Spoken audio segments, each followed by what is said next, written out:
Zamzo Production YouTube channel khi tu te zong amasa in chi bai kan book chewa kan YouTube channel hi khongoi taka min subscribe samvek turin kan ngen ngal bok cheu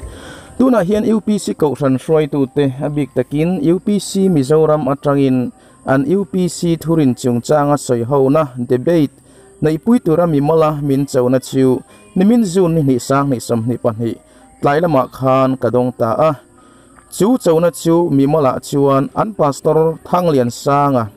an ho tu pa berle an spokesman ber nialang tuna an headquarters khatla isa an superintendent nen in machon tur hi ani a ama po in phone mangte YouTube pa tele kale khabuzia chanle na bu te nen lamjia kin miron chanle na ati chuak to a mi mala chuan ani ber hi media manga voi lova min bai let tu le tuna debate tûra min chau tu chuni ta a chuti taka mi mala public debate tûra min chauna media sang ati dar tak chu kai chuan in ngai tu tharangai to san lovin lom takin ka pom ti ka hriat tira an bai seina ti hlo tin sak chu ka phur zong takpo ani amai ro chu formal deva public debate tour ani dona anti tak zet ani chuan thutlinga kalo pom theinan formal deva official chona lekha min peturin kalo bai sayange chuta tang chuan debate sponsor dan turte local TV channel lamte ahun le amun arai zong tunge host moderate don tivel chu mumal zoka organize thai ani ang lalpana thutak bible humhal tura min kauna hi ako san Paul denomination thirna mit putur zong in min pelava Paul ru da tra bible in Engtinnge ti zong zela min thir awangin kapathian thu kalpui dan le kapuan suadan awange denomination ho tu lama tang main kathlang tlangai lobok churil ru kaput awanga tuna chona hi dong kan reng ani chulal pa min kauna chuan kalading rengem ti chu keima rot po ngai lovin dokan khat ki la soidun pui tura somna chu UPC Mizoram ko ran ho tulian ber superintendent nena tangin kadong anita a thu hi zuk ani to em lovanga kei point pathian rem ruada niang ti ka ring katani chu wangin he debate tura chona hi len chuange yani theinan karil ru a in paya ka tong trai ngal bok ani kan hantar lan tak Dr. PC Biaksiama'n debate tura chona adon chungchang nena inzom thuziak ama Dr. PC Biaksiama'n nge hilo tar lang telbok ila heta kan hriata tan kan du chu keini Zamzo production chuan onlam kan nei lova thu kan don ang te kan han puang chuak mai ani e ti hi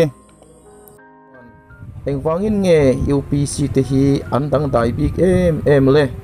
andik fal nge andik lo fal ti thu Dr. PC Biaksiama'n in ngai thadon tiang khovel huap ko ran ni si andin tan hun larai boxi lo ma se an thurin le an thil tia khovela ko ran tam ber te ti dan zom lo vokal sang deu ngat chandam nana Krista ti sen aya tuya in nimpil warzok ko ran Paul lodin chuadan hi ingai to tu ngayem le an Paul thurin le an ti dan anga ti ve lo ko ran dangami zong zong chu chandam lo vek tur shem hunakal vek turin an da mia mai ni rongbol na ko nga thane man ngai boxi a he Christian zoramange po hian an mani ti lo ko randang zong te chu ram thim anganga in an thei pho chuan ram thim tiang turin crusade an nei trina an Paul nu lu thei tok an nei le mai bok trina tlem zok ni ma se pathian thu soi ho le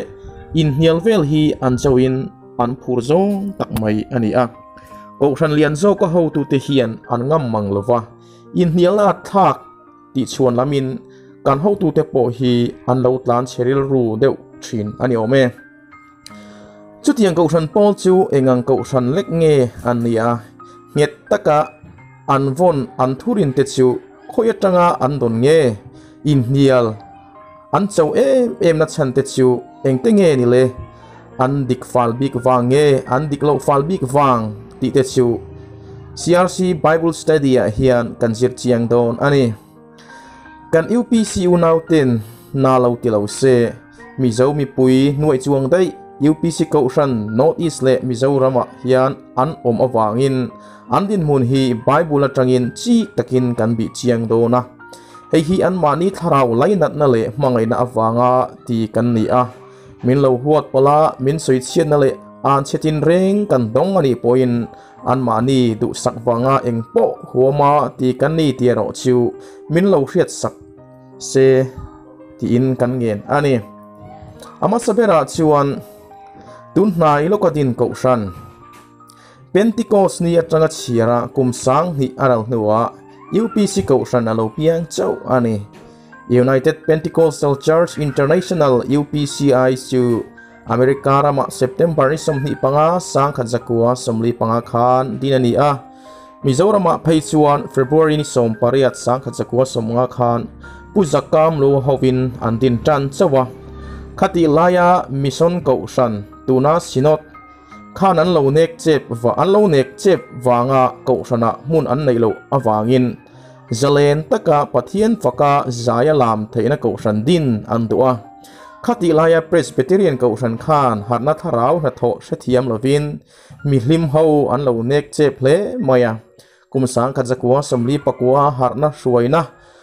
thu chua chuan milim ho chu ko shan atangin an nor chuak ta ani bermai chu ko shan thu chua chuan lam chu nammol zia tin a nol mia maya solfa lo chu biakina sak phal lo sak tui deuh po chang non phal lo ti vel ani ko shan thar dina thural pui tur South India te an dap nuwa America rama mihlim ko shan lian vak lo chu sap khwal jina local p doverin alo ko muwa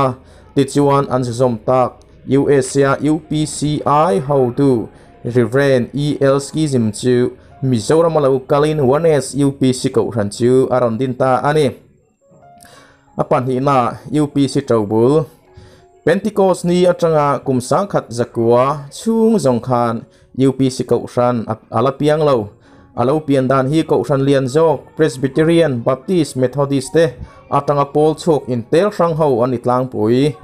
toite te in soila shethiang du tan Baptist male chandam na ti bu he miziak tu zia tangin chip chera chiar thei ani heng he edi somthum atanga sang khat zak oin kar khovel puma Pentecost ko shan ala ding lo January ni khat sang khat zakwa pakhata Topeka Kansas USA Charles Parhama Bethel Bible College sa revival alo thleng Charles Parhama chu an hroi tu pakhatani sang khat zakwa Paruk Khan Azusa Street Los Angeles California African mihang tamna Baptist ko thana revival alo thlenga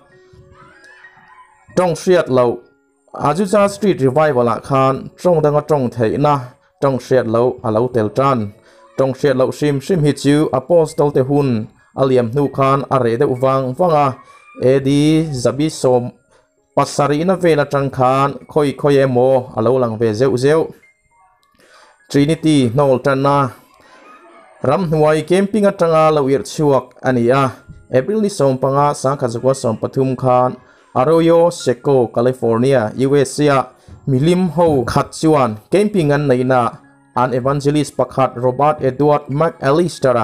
Toronto Canada rama Presbyterian ko sanami chuan athu shilna Trinity thurin hi adik lo kamti dan pangaya pale fapale tharau thianglim Trinity minga baptisma chanpodik lo isuam hing chau Jesus name only a baptisma hi chanjok turani tin apuang ta thut maya ngai thatu ten hoi phok na sa le khati lai khan Trinity ring tu te vek an lanisia tu man an thathiam heklo ko thana khatiang thu kha chak chok to lo turin McAllister chu an khap zui ta nge nge ni Trinity mingchu iswani mathai bung som ni pariat chang som pakwa chuan pale fa pale tharau thiang lim minga isuan apuang chuaka ma se chu Trinity thurin kailek chuan McAllister kai shwa evangelist be thau Frank J Ewart achuan abos thu chuak support zong aron chun zamin pale fa pale tharau thiam lim ming chu isu Christani ti ngai da na rong puang zar vele ta a ti chuan Trinity ming chu isu ani baptisma chandon point pale fa pale tharau thiang hlim soidu alovin isuam minga baptisma chan mai turani ti ngai dan zirtir na thar chu mek alister le award tepu tu hian an vor chuak ta ani award an hetiang ngai dan vor chuata ka chuan rau taka athu zom tok an lo om ve maya chuta tanga silfian an cher chuata ka chuan pa chu isua fa pa po isua tharau thiang hlim po isua ni ti in isua an pu thutavek mai ane he trinity in hiala hi mi malril ru atang lo ir chuak ani avor chuak tu hian bible in hana chang mu mal anai san hau lova azir tir na pom tu ten anwa bible tangin tan hun tur an dap chop zuita tan chan bible chang an nei tlem em awangin an tan hon hi ni thei om an dap chua chun chu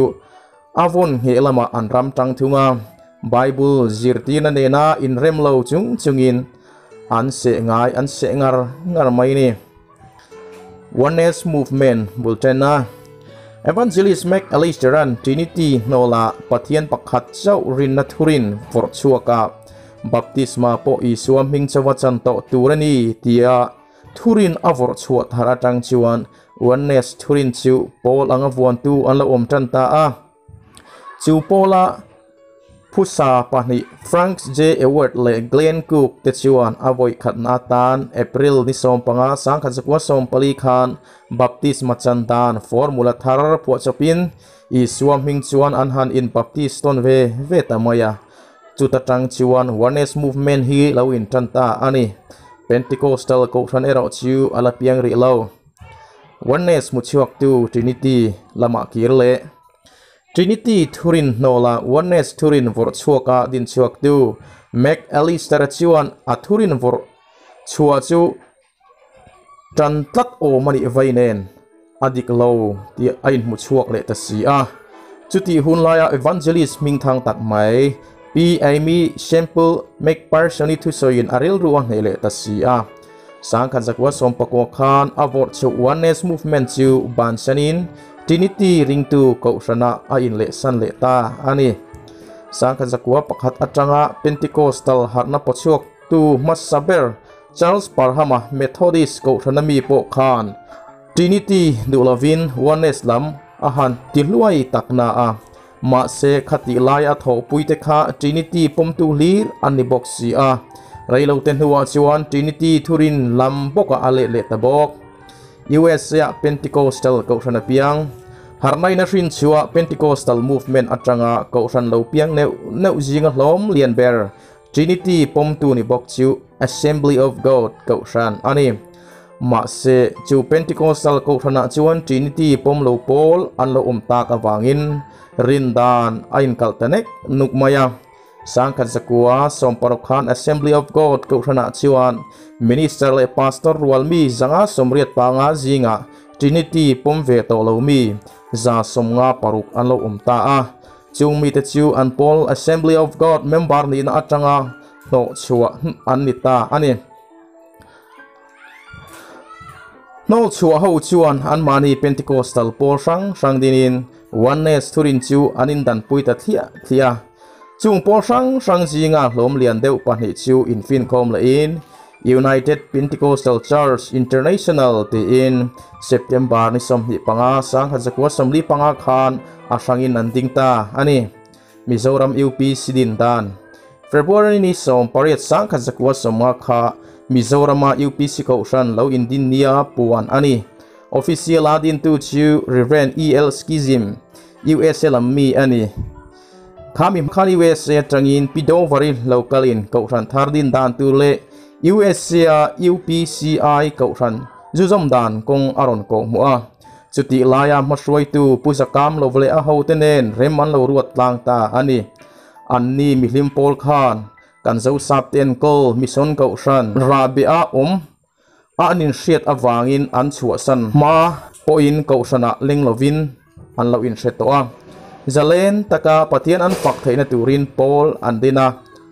zom tur ko san pol andap lain Trinity pomlo baptisma po isuaming chawa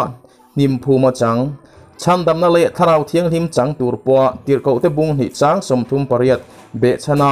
tuya baptisma chang tu te United Pentecostal Church International USA chu an zom ta a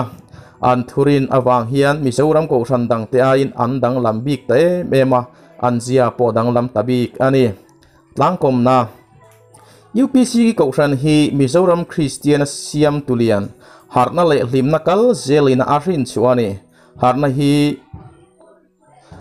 bulnaya hanbi chian chuan atha kan ti theu chung hian ko ran ho tu then khat hian an lo lom vak thin lova UPC ko ran an din dona an thu pui chu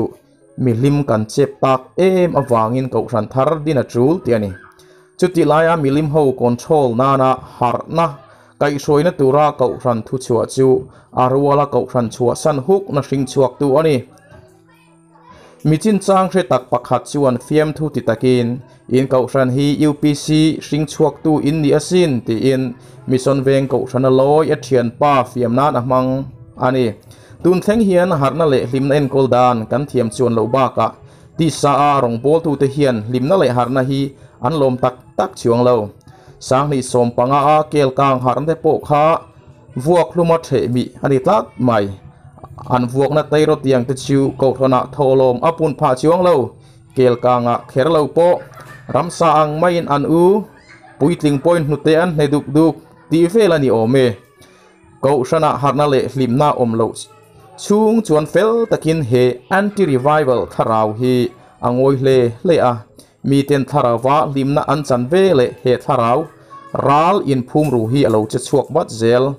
poem em mai chu engati kher nge milim ho ten ko ran dik pangai te belwa oneness UPC ber kher an zom mai le apoyeni an zu zom pui ko ran hi afu lo kher em mai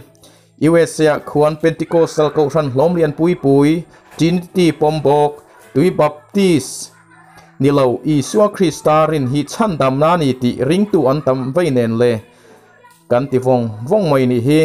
kum som sari liam to nu hian ani lo le khati lai khan kan mission ko ran pui zoka khan tuam dam na tu gilit thing nai om ngang lo vem ni ningot mai pom nom zan chu ni lo ma se pathian thu awanga in nek chep na le sa khothila in ti du da na hi peini Christian rama nge po hun masalam atang khan ko ran roi tu te atangin alo om to ti ero chiange tun theng hian chu wang chuan zirti na diklo kalpui tu ko ran lian tham tak mi hring tharau nuai chuang zet om na ko ran chak tak alo ding ta tuisik bonu ru thayani to silo ma se kan unau te tharawa pian thar nei silowa